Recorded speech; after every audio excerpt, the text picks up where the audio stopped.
The Time Machine by Jules Verne. Chapter 1. It was on Sunday, the 24th of May, 1863, that my uncle, Professor Lindenbrock, came rushing suddenly back to his little house in the old part of Hamburg, number 19, Königstrasse. Our good Martha could not but think that she was very much behindhand with the dinner, for the pot was scarcely beginning to simmer, and I said to myself, "Now then, we'll have a fine outcry if my uncle is hungry, for he is the most impatient of mortals." "Mr. Lindenbrock already?" cried the poor woman in dismay, half opening the dining-room door. "Yes, Martha, but of course dinner isn't ready yet, for it is not 2 o'clock. It is only just struck the half-hour by St. Michael's." "What brings Mr. Lindenbrock home, then?" "He'll probably tell us that himself.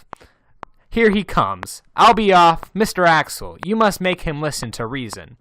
And forthwith she effected a safe retreat to her culinary laboratory. I was left alone, but not feeling equal to the task of making the most irascible of professors listen to reason. Was about to escape my own little room upstairs when the street door creaked on its hinges, and the wooden stairs cracked beneath the hurried tread, and the master of the house came in and bolted across the dining room, straight into his study. But, rapid as his flight was, he managed to fling his nutcracker-headed stick into a corner, and his wide-brimmed rough hat on the table, and shout out to his nephew, "Axel, follow me!" Before I had time to stir, he called out again, in the most impatient tone imaginable, "What, not here yet?" In an instant I was on my feet and in the study of my dreadful master. Otto Lindenbrock was not a bad man, I grant that willingly, but unless he mightily changes, he will live and die in a terrible original. He was a professor in Jotunheim and gave the course of lectures on mineralogy, during which he regularly put himself into a passion once or twice. Not that he troubled himself much about the assiduity of his pupils, or the amount of attention they paid to his lessons, or their corresponding successes. These points gave him no concern. He taught subjectively to a German philosophical expression, for himself, and not for others. He was a selfish savant, a well of science, and nothing could be drawn up from it without the grinding noise of the pulleys. In a word, he was a miser. There are professors of this stamp in Germany.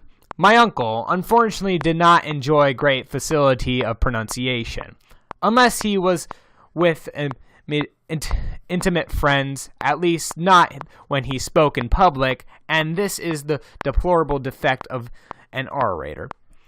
In his demonstrations at the Jotunheim, the professor would often stop short, struggling with some obstinate word that refused to slip over his lips. One of those words which resist, swell out, and finally come forth in the anything but scientific shape of an oath. This put him in a great rage.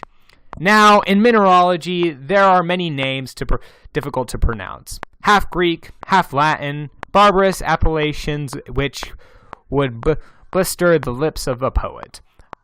I have no wish to speak ill of the science, far from it. But when one has to do with rhomboidal crystallizations, Renus afflicrescens, Ganlia savosites, molybdates of lead, tungstates of manganese, and titanates of zinchorn, the most nimble of tongue may be allowed to stumble.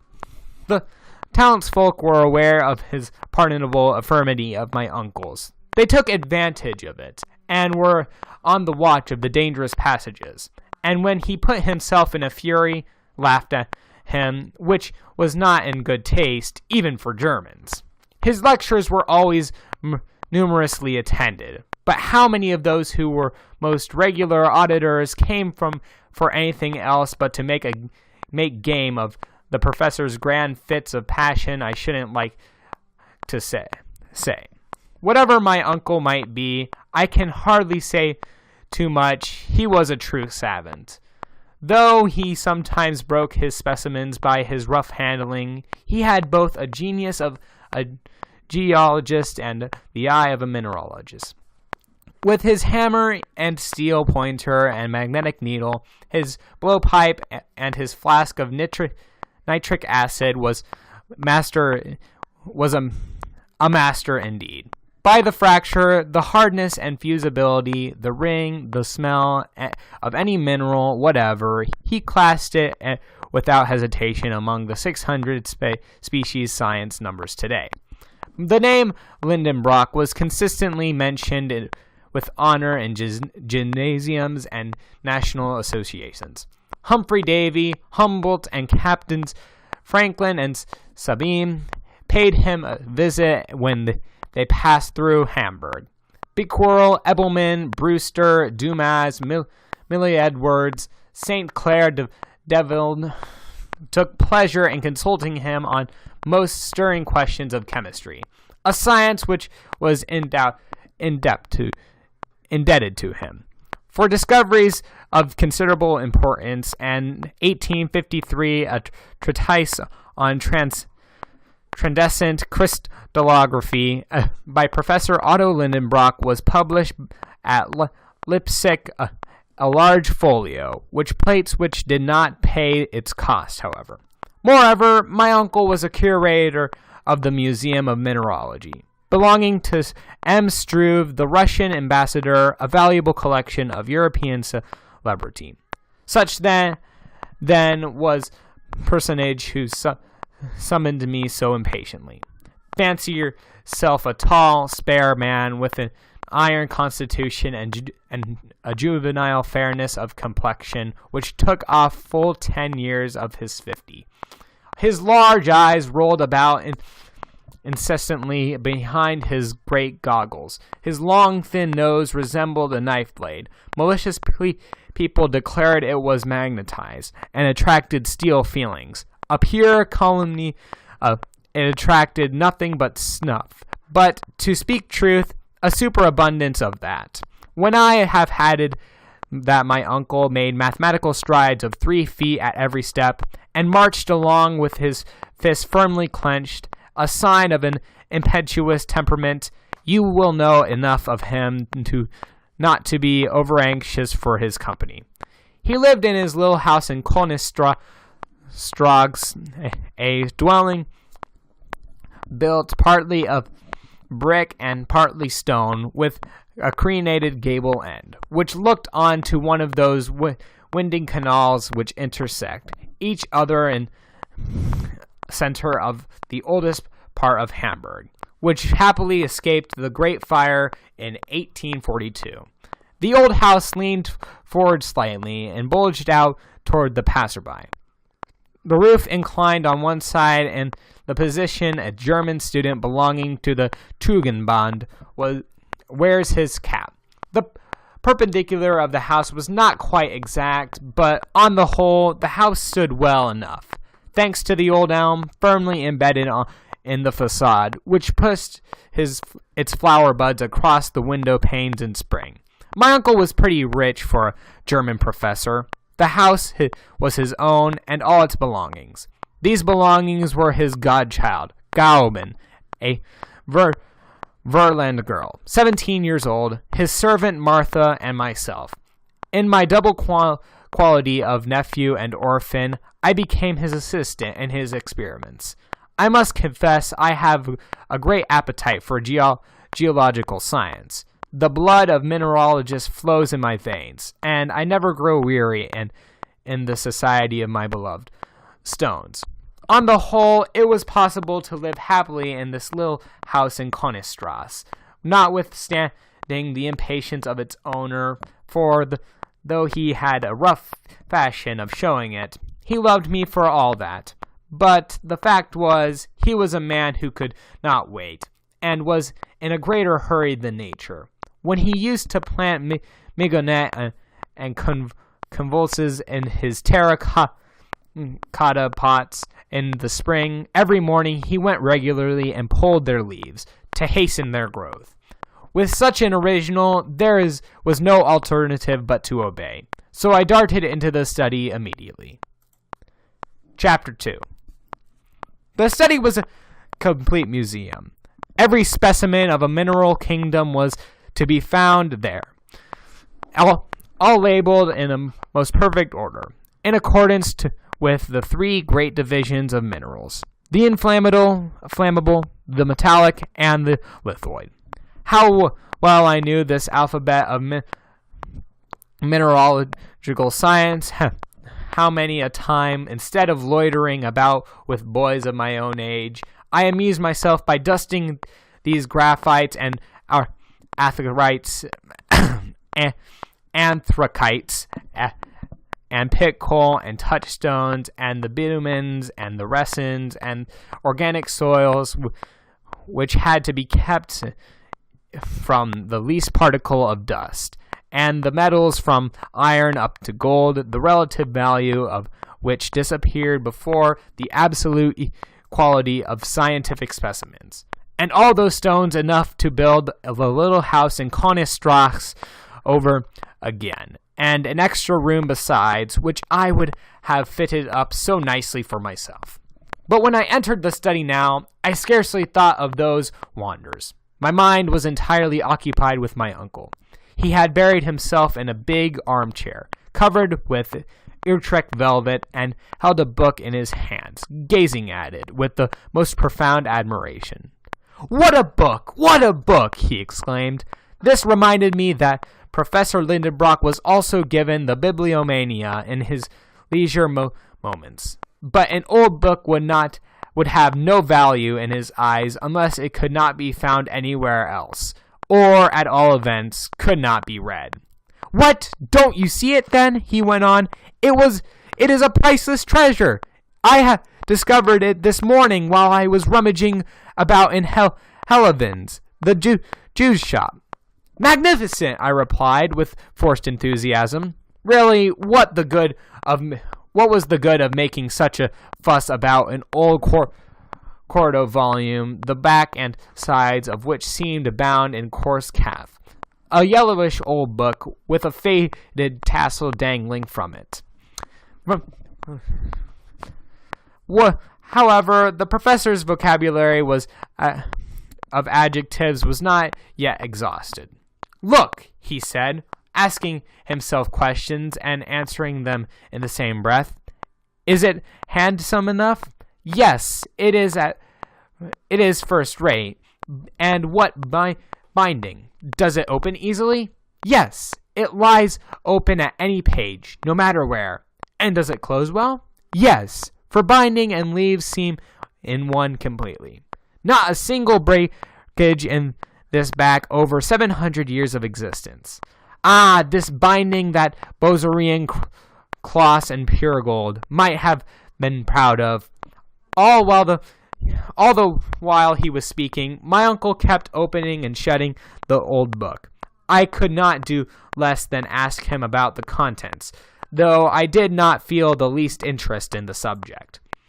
"And what is the title of this wonderful volume?" I asked. "The title of it?" he replied, with increased animation. "The title is Heimskringla by Snorre Sturluson, the famous Icelandic author of the 12th century.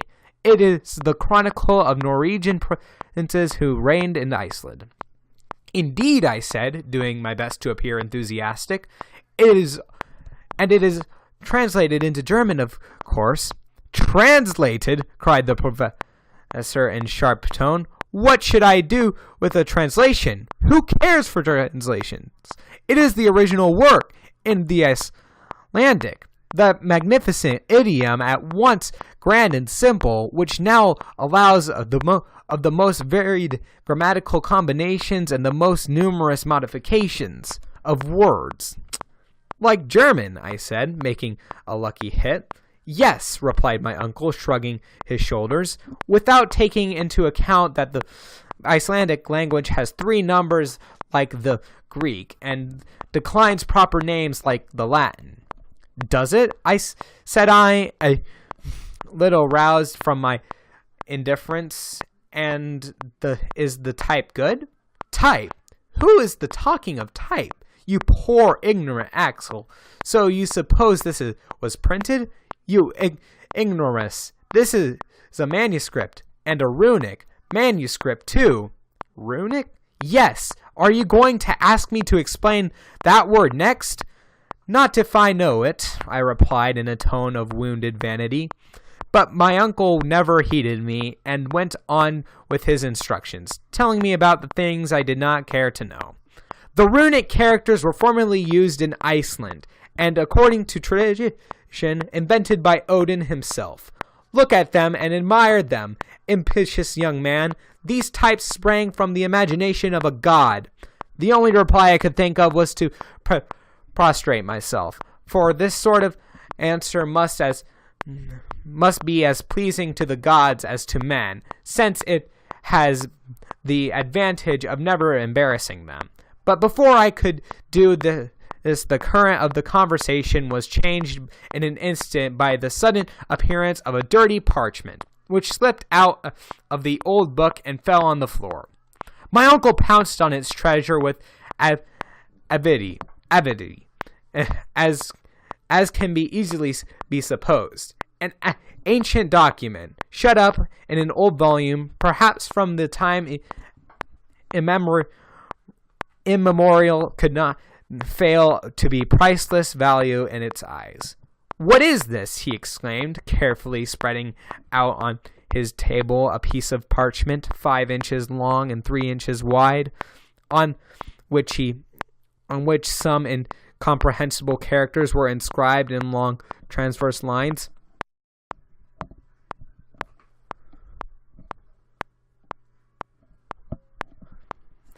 I give the exact facsimile, for great importance attaches to these fantastic marks, as they led Professor Lindenbrock and his nephew to undertake the strangest expedition of the 19th century. The professor looked at the queer characters for some minutes, and then pushed up his spectacles and said, "It is runic! These marks are exactly like those in the manuscript of Snorre Turleson. But what can they mean? As runic appeared to me an invention of learned men to mystify the poor world, and I was not sorry to see that my uncle could not decipher it. At least I judged from the convulsive working of his fingers.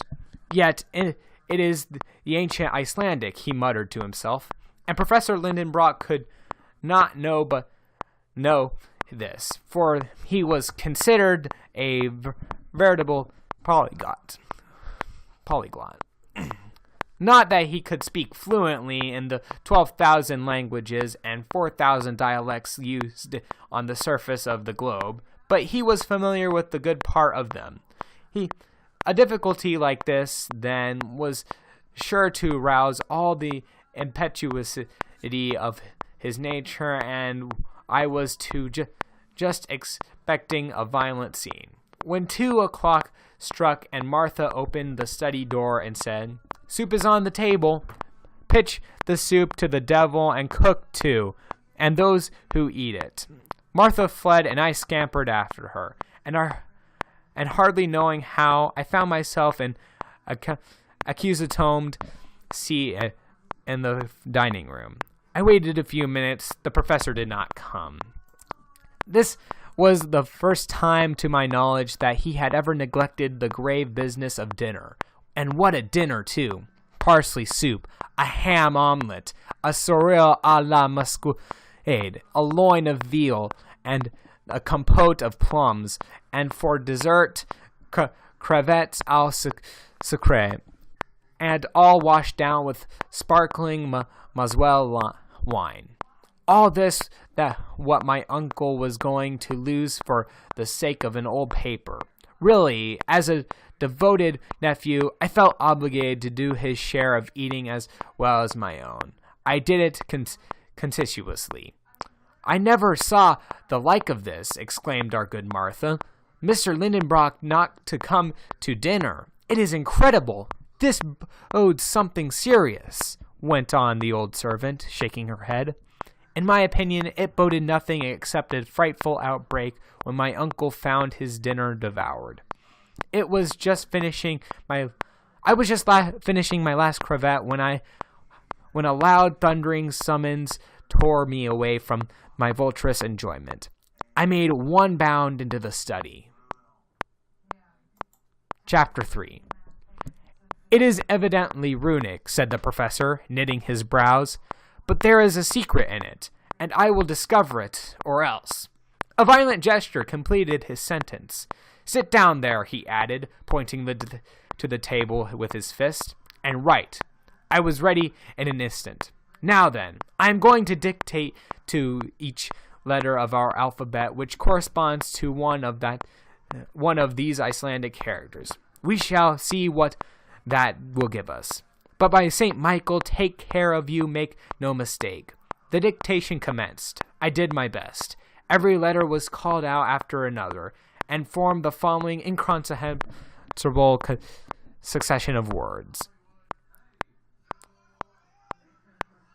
When I had finished it, my uncle snatched the paper from me and examined it attentively a long time.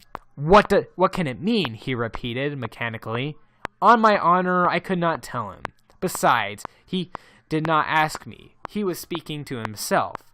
It is what we call a cryptogram, where the meaning is concealed by confusing the letters designedly. And to make the intelligible sentence, they must be arranged in proper order. To think that here perhaps lies the explanation or indication of some great discovery. For my own part, I thought it was an absolute nonsense, but I was wise enough to keep my own opinion to myself. The professor took up the book and the parchment again and compared them. "The two writings are done by the same hand," he said. "The cryptogram of it later date than the book. On the very face of it, there is an irrefragable proof of it. The first letter is a double M, which would be sought in vain Turleson's book, for it was only added to the Icelandic alphabet in the 14th century. Consequently, there are at least 200 years between the manuscript and the document. This certainly seemed logical enough.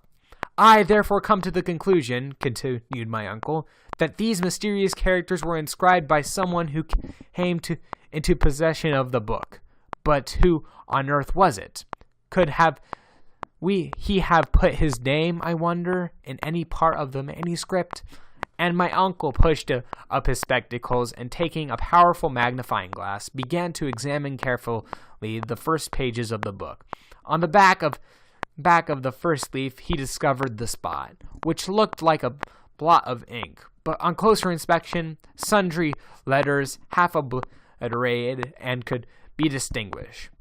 My uncle saw instantly that this was the chief point of interest, and fastened on it furiously, poring over it through the big magnifying glass, till at last he made out these marks, runic characters, which he read off immediately. "Arne Saknusim!"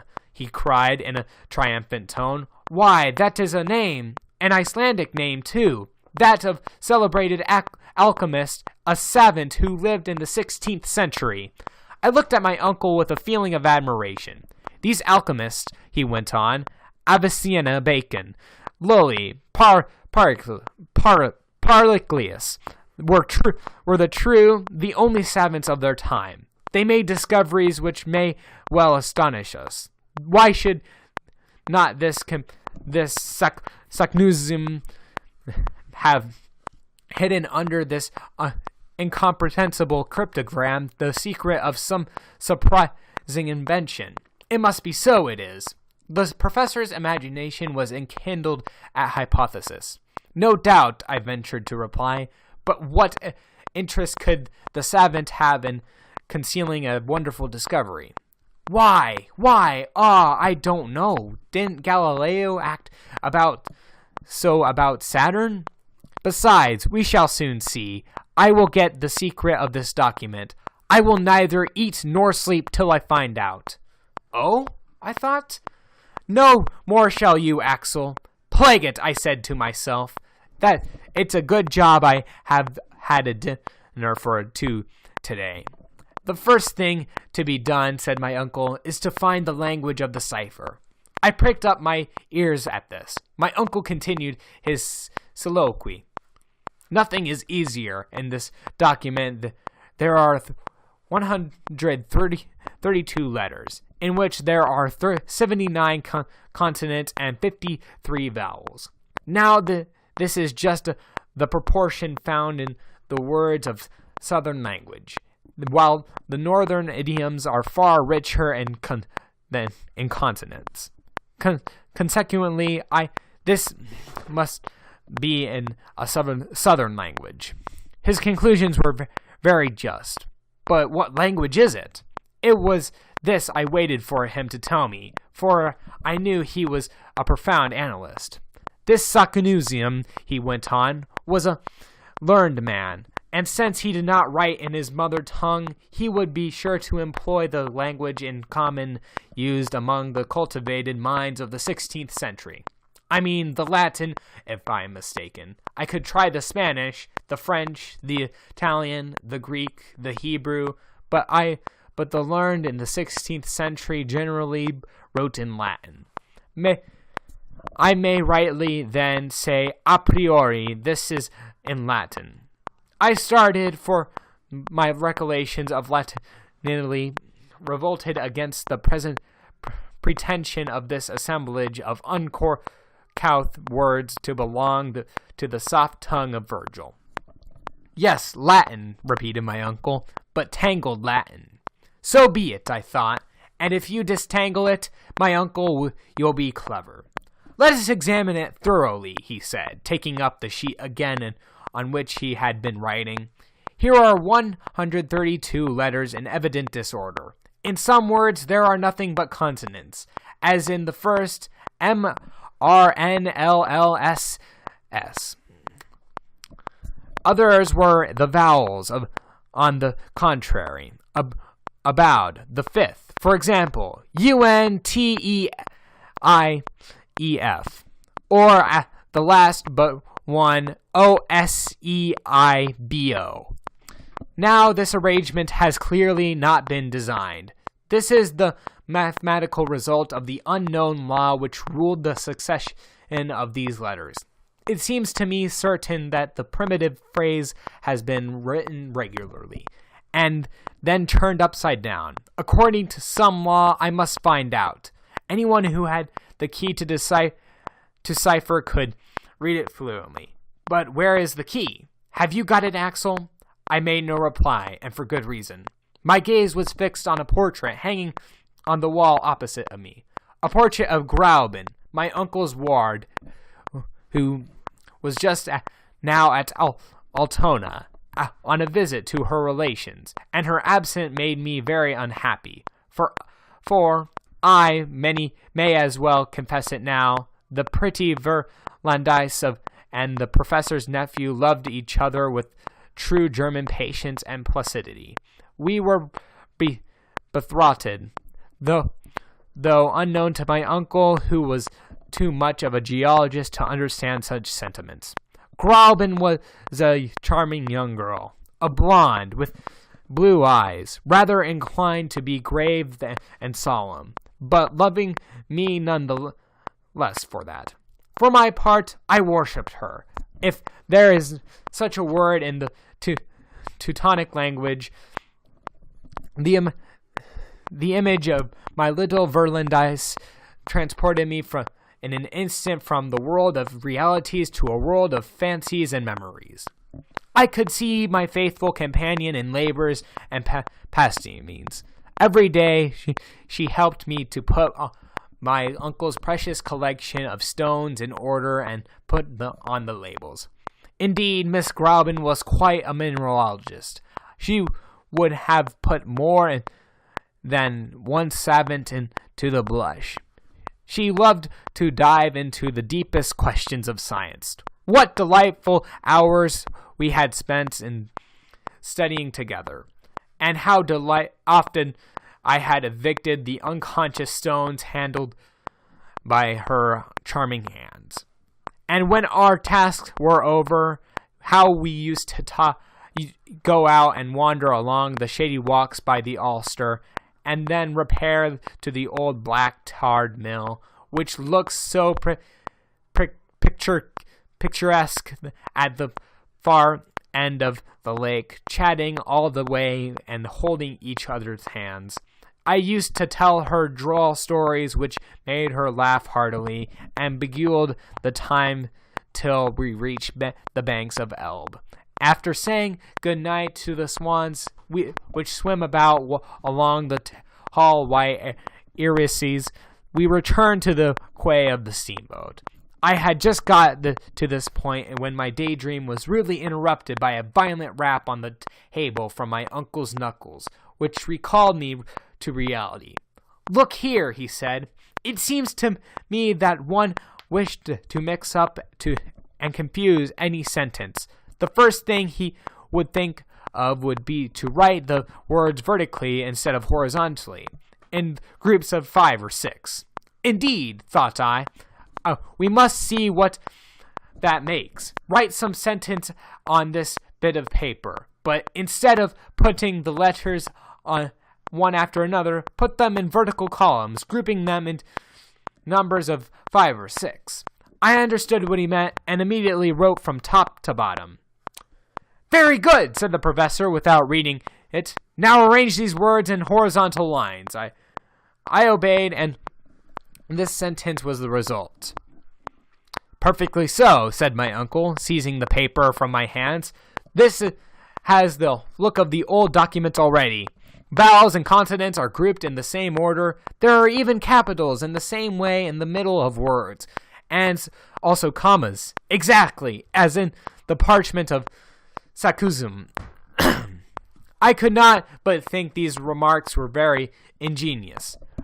"Now then," said my uncle, addressing me, "I don't know what sentence you have written, but all I need to do is to enable me to read it is to take the first letter of each word in succession, and then the second, and then the third, and so on."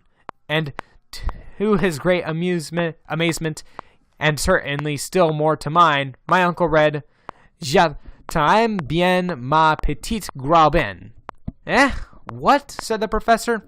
Positively, like a lovesick fool, I had written this telltale sentence without knowing it. "Ah, you love Graubin,"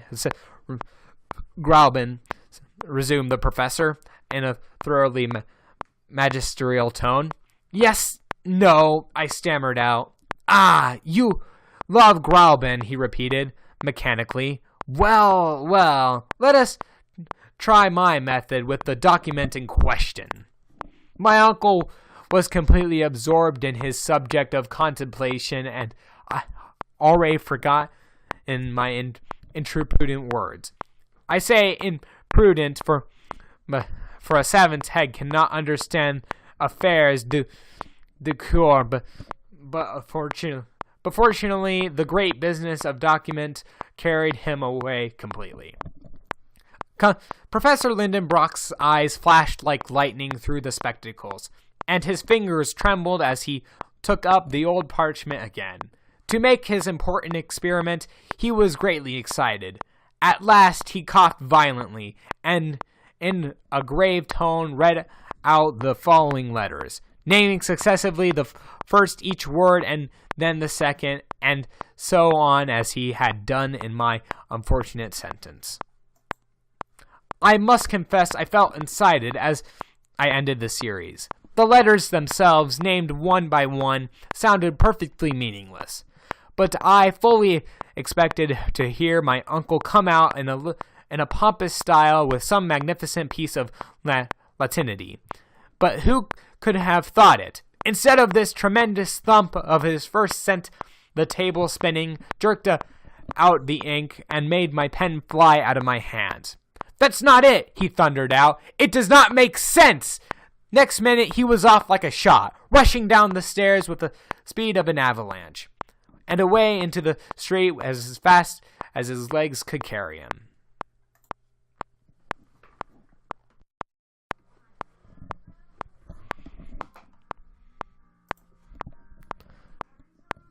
Chapter 4. "He is gone!" cried Martha, running up to see what noise was about, for the door closed with such a bang that it shook the house from top to bottom. "Yes," I replied, "clean gone." "And without dinner?" "He won't have any." "Nor supper either?" said the old domestic. "Nor supper either," I said. "What!" exclaimed Martha, clasping her hands. "No, my good Martha. He will neither eat any more himself, nor allow anyone else in the house to eat." "Goodness me! Then there is nothing for us but starvation." But I did not dare to say that was such an autocrat as my uncle was. This was our inevitable fate. The old servant was evidently alarmed, however, and went back to her kitchen sighing. Now that I was alone, the thought came into my head that I would go and tell the Graben the whole affair, but how could I get away? The professor might be back any moment, and suppose he called me and wanted to recommence his logographical labors, in which Apidas himself would not have undertaken.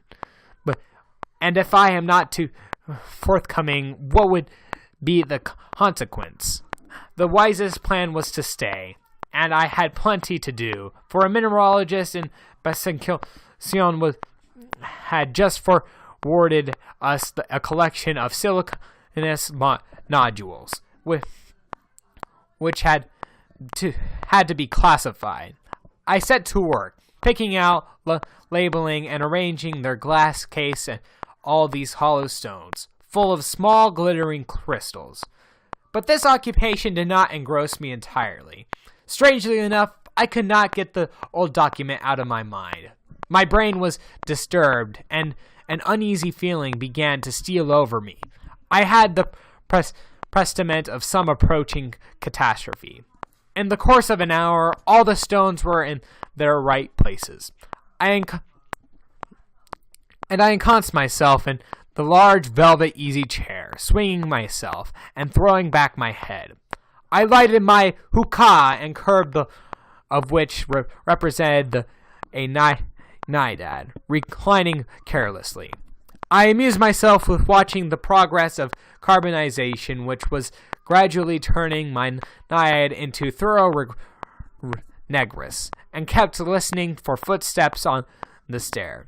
But there was not a sound. Where could my uncle be? I fancied him along the road to Altona, among the beautiful trees, gesticulating and making cuts at the wall with his stick, thrashing the grass vigorously, nipping off the tops of the thistles, and disturbing the tranquility of the solitary storks. Would he come back triumphant or dejected? Would he master the secret or give it up? As I was thus questioning myself, I mechanically took up the paper on which I had written the incomprehensible series of letters, and I said, "What can this mean?" I tried to group the letters so as to form words. It was impossible. Let me arrange them as I might, putting 2 or 3 or 5 or 6 together, I could make no intelligible sense. True, the 14th, 15th, and 16th would make the English word ice, and the 83rd, 84th, and 85th would make sir, and also the middle of the document I noticed the Latin words rota, mutilable, ira, nec, atra. Hang it, I said to myself. These last words certainly do go to prove my uncle is right about the language and the document is written. And in the 4th line, I noticed the word leuco, which means the sacred wood. On the other hand, I read in the 3rd line the word talibed, with a thoroughly Hebrew expression, and on the last, the vocals mer, ak, meri, which are pure French. It was enough to craze one. 4 different idioms in this meaningless sentence. What connection could there be between the words ice, sir, couloir, cruel, sacred wood, chair, grant, mairie, arc, or myrrh? The first and the last might easily be brought together, since there was nothing astonishing in finding a sea of ice mentioned in a document written in Iceland. But as for understanding the remainder of the cryptogram, that was quite another thing. I fought and fought with this insurmountable difficulty, gazing fixedly at the document till my brain grew giddy, and letters seemed whirling around my head. A sort of hallucination came over me. I felt stifled, as if from want of air, and involuntarily began to fan myself with the sheet of paper. The back and front of it alternately met my eye, and as it waved rapidly and to and fro, I fancied I could see on the back some perfectly legible Latin words. Among them, others, craterem and terrestre.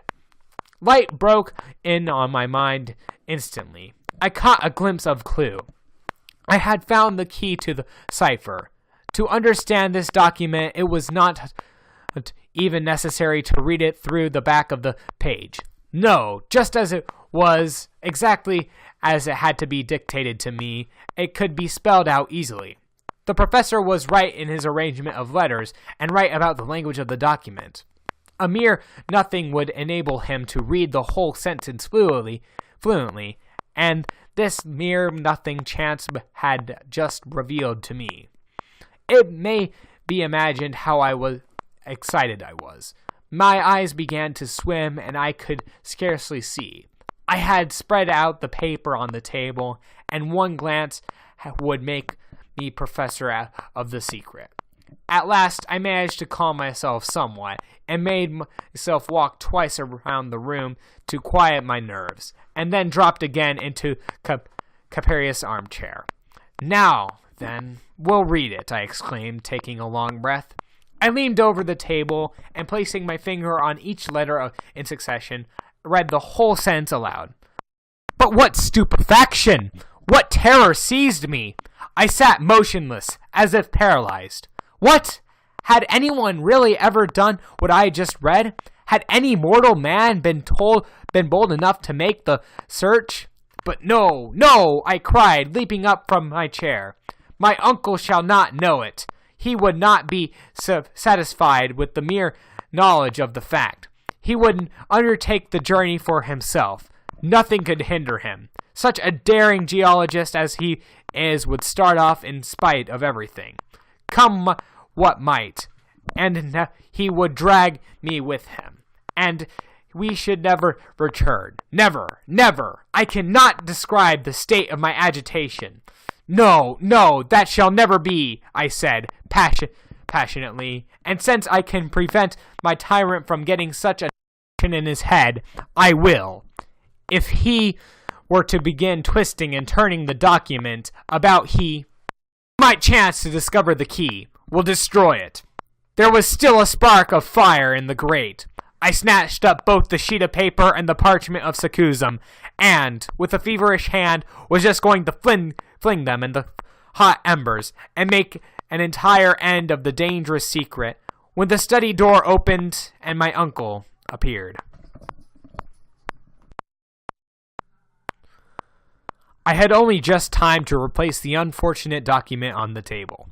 Professor Lindenbrock seemed absorbed in his own meditations. His ruling thought allowed him not a moment's respite. He had evidently been poring over the subject and analyzing it, and bringing all the resources of his imagination to bear upon it during his walk, and he had come back to try some new combination. In fact, he was no sooner than he seated himself in his armchair, and taking up his pen began a fresh formula, which resembled some algebraic calculation. My eyes followed his trembling hand. Not one of his movements escaped me. What unhoped for result was he suddenly about to produce? I trembled, and yet needlessly, for since the right combination and only one had been already found, all further search must of necessity be useless. For 3 long hours, my uncle continued his labors without speaking or even lifting his hand, blotting out and doing again, erasing and making a fresh beginning 1,000 times. I knew quite well that if he succeeded in arranging the letters in all the relative positions, they could occupy the right sentence would come out. But I also knew that 20 letters can only form 2 quintillions, 432 quadrillions, 902 trillions, 8 billions, 1,175 millions, 64,000 combinations. Now there were 132 letters in the sentence, and these 132 letters would make a number of different sentences, composed of 133 ciphers at least, a number almost impossible to enumerate or adequately conceive. Therefore, I reassured myself on a score of this heroic method of solving the problem. However, the time passed away and night drew on. The noisy street had become still, and my uncle, still swooping down over his task, saw nothing, not even his good old Martha, when she ventured to open the door partially and say, "Will you take any supper, sir?" He never heard her, and the worthy old servant had to go away without getting an answer. For myself, I held up as long as I could. But at last, weariness overpowered me completely, and I fell sound asleep at the end of the sofa, while my uncle still continued his calculations and erasures. When I woke the next morning, the indefatigable worker was still at his task. His red eyes and wan face and wild, disordered hair, through which he was constantly drawing his feverish fingers, and the crimson spots on his cheeks, all told the story of a terrible struggle with the impossible. Really, he moved my pity. I could not but feel for him, much as I might justly blame him. The poor man was so completely engrossed with one idea that he forgot to put himself in a passion. All the vital powers were concentrated on one single point, and I began to fear the long strain on them. Without any escape by their visual safety valve would positively end in some internal explosion. I could have relaxed this tension by a single gesture or word, and yet I did not. Still, I was acting from a kind motive. For my uncle's sake, I remained silent. No, I told myself. I won't say a word. I would want to go then. I know he would. He would risk his life to do what no other geologist has done. I'll say nothing about it. I'll keep this secret chance as revealed to me. It would be the professor's death. Let him guess if he can.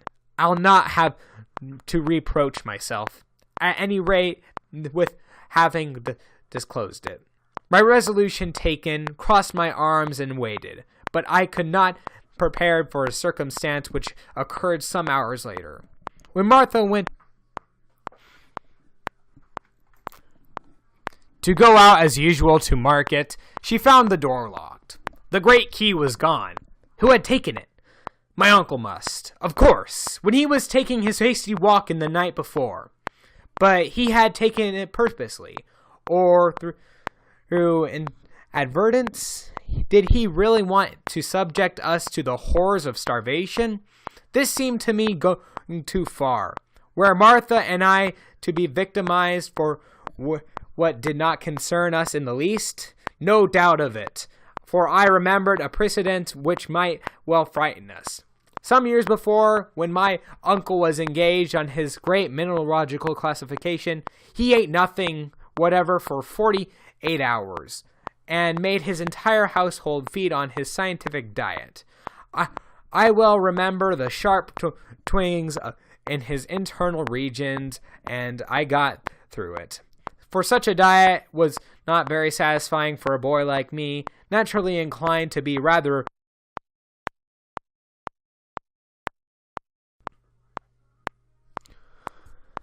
voracious.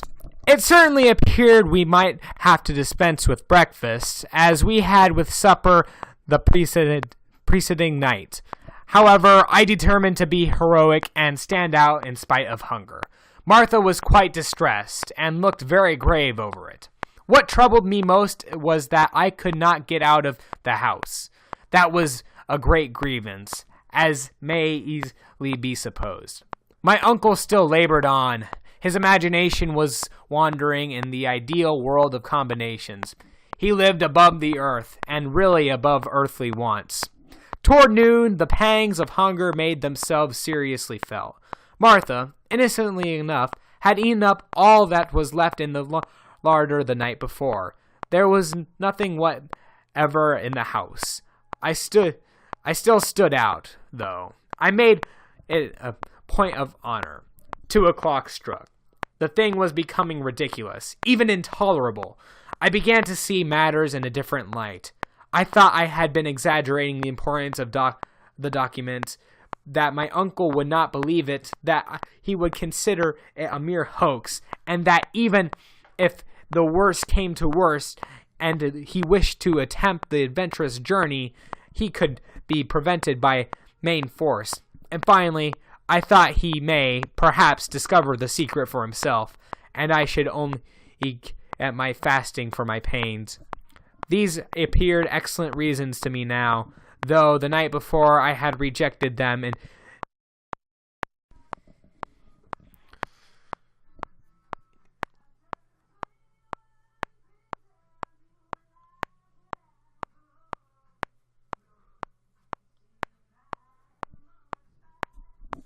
indignantly.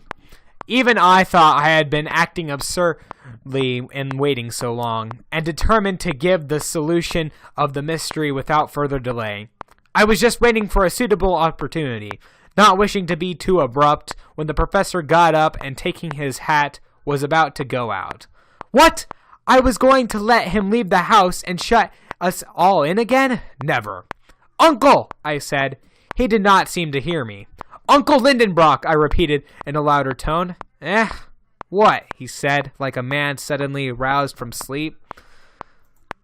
Well, have you gotten the key? What key? The key of the door? No, I replied. The key of the document. The professor looked at me above his spectacles, and no doubt noticed something unusual in my face, for he seized my arm sharply, without saying a word, gazed at me inquiringly. Never was questioned more painfully. I nodded my head. He shook his in a pitying sort of manner, as if he thought he had to do with a fool. I made a still more affirmative gesture. His eyes sparkled, and his grip became threatening. This mute conversation of ours would have interested the most indifferent spectator, and I hardly dared to speak now, for I was afraid he would stifle me with embraces of it in his joy. But he became so pressing that I was forced to reply. Yes, I said, this key has by chance. What are you saying? He cried with indescribable agitation. Here, take this, I replied, handing him the piece of paper on which I had written the dictated. Read. But there is no sense in that, he said, crushing up the paper. No, not if you begin at the beginning, but if you begin at the end. Before I had time to finish the sentence, the professor gave a cry, or rather, I should say, perfect roar. A revelation had come to him. He looked transfigured. Ah, ingenious sarcasm! He exclaimed. Your phrase was written backward, then. And, snatching up the sheet, he read in tones of full emotion the entire document, beginning at the last letter. It was as follows. In sneffel joculus craterum, rem delebat umbra scataris Julii intra candelis, descendi audas viator, et terrest centrum attinge, cod fece arne sacusum. Bad Latin, which may be translated thus. Descend the crater of the Jacul of Snafa, that the shadow of Scactorus softly touches before the coldness of July. Bold traveler, and thou wilt reach the center of the earth, which I have done. Arn Sakuzum. My uncle gave a leap as he read this, as if suddenly touched by a Leyden jar. He was magnificent in joy, daring, and conviction. He went up and down the room, clasped his hands over the head, moved about the chairs, piled up the books. It was almost incredible. He began to toss about his precious specimens of stones. He gave a thump with his fist here and tap there. At last he grew calmer and sank down in his armchair as if exhausted. "What time is it?" he asked after a brief silence. 3:00, I replied. "Stop! I have had no dinner. I'm starving. Let us go and have it at once, and then afterward." "Afterward? Pack my trunk." "Eh? What?" "And your own, too," added the merciless professor, as he passed into the dining room.